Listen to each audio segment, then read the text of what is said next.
voltamos para a última parte do nosso papo de hoje com o escritor Luiz Henrique Pelanda. Então, a gente estava falando naquela hora sobre encurtar esse caminho entre o escritor e o leitor, facilitar a vida do leitor. De que modo os escritores poderiam auxiliar nisso, Pelanda? Eu acho que facilitar a vida do leitor não é a melhor maneira. Facilitar pode ser Vamos mudar a entendido errado, palavra, né. então? Facilitar o acesso. Facilitar no O sentido de, acesso de ao leitor que ajudar o ainda nem é leitor a, leitor a ainda, fazer né. escolhas. Porque quando o cara já é leitor, ele tem que quebrar pedra. Ele Tá, tem que quebrar pedra. tá. Quando ele não é leitor, aí você facilita o acesso. Agora, eu acho o seguinte, eu acho que todo escritor, ele tem que ter isso em mente, principalmente num país como o nosso. Hoje existe um movimento muito grande, você sabe, quando você escuta falar sobre literatura brasileira contemporânea, você escuta falar que a Europa está interessada nos nossos autores. Sem Existe dúvida. um interesse muito grande. E, claro, aconteceu entre editoras, agentes literários e escritores uma movimentação nesse sentido. Traduções, as pessoas estão indo muito para a Europa, Uhum. mais para a Europa do que para os Estados Unidos, que é um lugar muito mais fechado. Tal. E então, existem vários motivos para isso estar acontecendo. Alguns são legais, Uhum, outros não. Tem a uhum. ver com mercado, outros têm a ver Pois é, com a arte da coisa mesmo. aham. Só que você percebe que existe uma conversa muito forte sobre isso.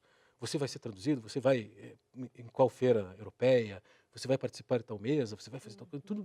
Todo mundo está pensando muito nisso, porque é um momento de empolgação. Ao mesmo tempo, você me falou das oficinas que eu faço, as oficinas de crônica. Eu acho que os escritores também, tem muitos que fazem isso, não estou falando que eu seja uma Você exceção, faz muito pelo mas interior também, é né? necessário que se olhe muito para o interior do Brasil. Pois é. Que se olhe muito. Ah, o interior do Brasil tem muito pouca gente. Não. Houve uma época em que houve um êxodo, agora tudo está sendo descentralizado. Os interesses, né, das pessoas são os mesmos que os dos grandes centros urbanos. Uhum. É, e quando você vai, esse ano, por exemplo, eu fui para o Tocantins, vou para o Acre. Pois é, olha que É, interessante isso. agora, em agosto, vou para o interior de Santa Catarina. Estive no interior do Paraná agora, mês que vem vou para São Paulo, capital mesmo, Tá. também porque... é, é, mas estive no Nordeste também, em Pernambuco. Então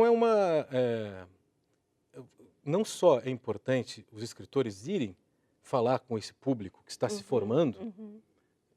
e é carente de interlocução, não que eles sejam leitores piores, ou Não, mesmo escritores piores, despreparados. nada disso. Não, não. É que, apesar das redes sociais, apesar da internet, apesar de Uhum. tudo, a distância ainda é grande.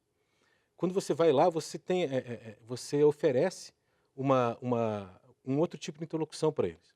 E o que você faz? Você leva consigo a, a, aquela voz também para outros Então, lugares. e o que... Quando eu vou Hã. para a região norte, quando eu vou para a região nordeste, o que eu descubro é que eu acabo aprendendo muito mais do que os próprios alunos nas Pois é, oficinas. mas olha o aspecto muito importante, é que você permite que o leitor tire suas próprias conclusões, entendeu? Ele não fica à mercê do mercado, ele não fica à mercê da lista dos 10 mais Sim, vendidos, dos exatamente. best-sellers. Quer dizer, é nesse sentido que eu falo em facilitar, sabe? Porque, Uhum. infelizmente, muitas pessoas ainda dependem disso. E é melhor que comprem alguma coisa, que leiam alguma coisa.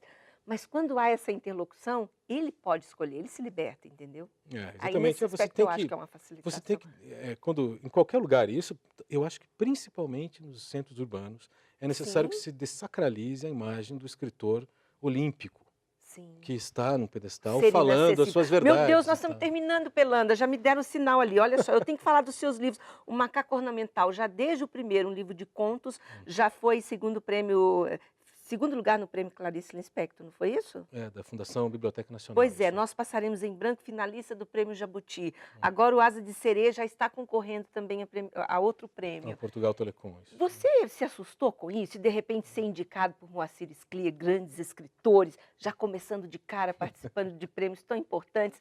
Deixa de falsa modéstia, me Não, não é conta o modéstia, que não que tem não. isso representou para você. A questão do Scliar, o Scliar ele fez uma apresentação muito rápida do meu primeiro livro, na contracapa, assim, e ele é um cara que as pessoas sabem, quem conheceu o Scliar sabe que ele era de uma generosidade, até a palavra generosidade virou um clichê para falar do Scliar, assim, então a gente tem que Aham. inventar outra coisa para falar do Scliar que não seja isso, mas ele era um cara muito generoso e ele era muito aberto a novos autores, e como eu já tinha conversado com ele em eventos literários, antes eu trabalhava com literatura, antes de ser um escritor publicado, ele leu, gostou e escreveu. E da mesma maneira que outros fizeram isso também. Eu acho que não foi um susto, assim, porque quando você lança, eu lancei meu primeiro livro, tinha 36 anos e fazia décadas que eu pensava nisso. Tá, E eu escrevia, jogava fora, escrevia, já jogava estava fora, não está maduro. maduro, ainda Aham. não. Até que um dia achei que podia, batalhei aquilo, mandei para a editora e por aí vai. Não foi um susto porque você se prepara, mas é uma espécie de há uma satisfação no prêmio que é um pouco, pode ter sido um pouco ridículo, assim, um pouco patético, de você pensar assim, pô, né, eu não acredito que eu estou concorrendo com esses É isso que eu caras. pensei. Pessoas É. que você E é uma admira, coisa que entendeu? aí Né? parece ser Com uma pessoas modéstia que você meio admira. absurda, assim, às vezes eu nem admiro com pessoas. Não, mas admira o Mas texto, você admira o pensa assim, são trabalho. pessoas com as quais eu me formei um pouco. Sim. E daí você pensa assim, e eu consegui chegar aqui pelo menos. Na verdade, o prêmio ele não vai te não diz nada a respeito do que você vai fazer. Você pode ganhar ser indicado a um prêmio. Eu não ganhei nenhum prêmio ainda. Isso é importante dizer. Eu não ganhei. Eu fui indicado. E esse prêmio, o que é importante, a indicação, e tal, é que ele dá sobrevida ao livro que você lançou. É muito difícil você lançar o livro, ele chegar nas livrarias, ele ficar numa gôndola, porque as livrarias cobram das editoras para ficar nas gôndolas, e as editoras maiores vão pagar Uhum. para os livros que têm potencial de best-seller, Sim. potenciais comerciais para ficar ali. Então o teu livro geralmente fica colocado um tempo numa gôndola, depois ele vai para aquelas estantes, ele se perde no meio de milhões de concorrentes. Uhum. Então quando um livro é citado numa premiação, ele ganha sobrevida. E ele acaba, e a sobrevida significa talvez mais leitores leiam e possam me dar a chance de continuar escrevendo e fazendo isso, que eu acho que pode ser talvez a única coisa que eu vá conseguir fazer interessante para o meu tempo. Assim. Bacana. Ó, então, uma última pergunta para a gente terminar, que eu já estourei meu tempo. Curitiba, porque você, essa criação toda, ela nasce de Curitiba. Uhum. Curitiba te inspira muito? Curitiba rende muita história? Eu moro em Curitiba desde que nasci. Né? Então, se Curitiba não me inspirasse para o bem e para o mal, eu não teria feito nada na minha vida.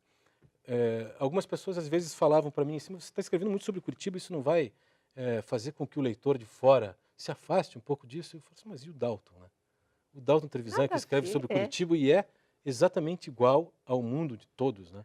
O Marcelino Freire, escritor pernambucano, mora em São Paulo, lá de Sertânia.